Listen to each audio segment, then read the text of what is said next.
So you guys are playing in the middle of a film, and you're working opposite a guy who knows all about Excalibur. So can you talk about just how much you knew about King Arthur, his history, before you started doing this movie?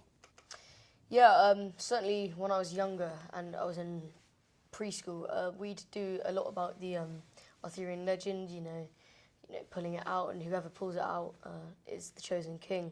So when this job opportunity came up, I was like, wow, like my childhood legend is going to come to real life, and I was just very pleased when I got this job.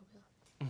I used to love the Disney adaptation of King Arthur, The Sword in the Stone, and like Louis said, getting this part, it was crazy to be a part of this adaptation. But for me, Lady Kate is obviously a woman, and in the Arthurian legend, she's loosely based on Serkis. So I did have to kind of separate myself from the original Arthurian legend, just because it's a completely different adaptation from male to female. Patrick, obviously you're no stranger to this sort of genre. You've done theater, you've done Excalibur, but this is a new role. So can you talk about just coming back into this sort of realm and playing a different character? It was rewarding and exciting, particularly because of the uniqueness of the script and the people that I was working with. It's been, the legend has been in my life since my very early school days. I had an English teacher who loved this, and so he taught the book Mot d'Arthur to us. And I even created a solo one-man stage show of a section of the great book of the story between Arthur and Lancelot and Guinevere. So it was thrilling to come back and look at it, the same story, from a very different point of view.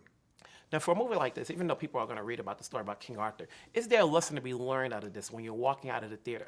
There is. I think it's be loyal to your friends and who you're around, and to not change who you are for other people, to be yourself. I think that's very important.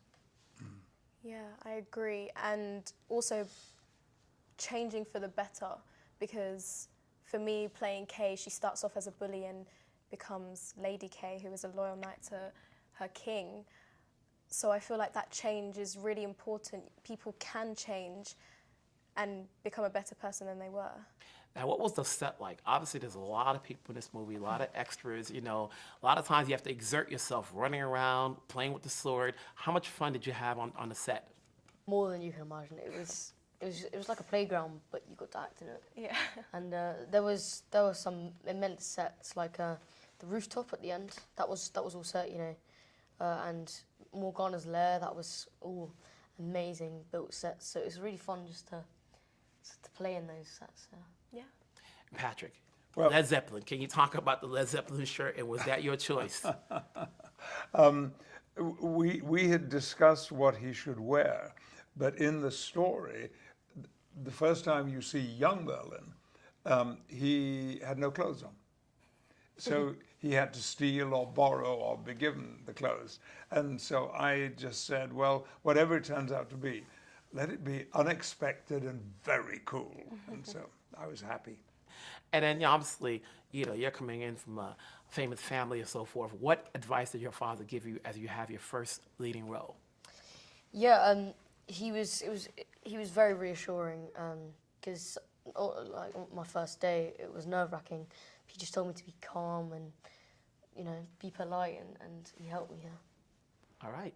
Thanks a lot. Thank you. Thank you. Thank you. Take care.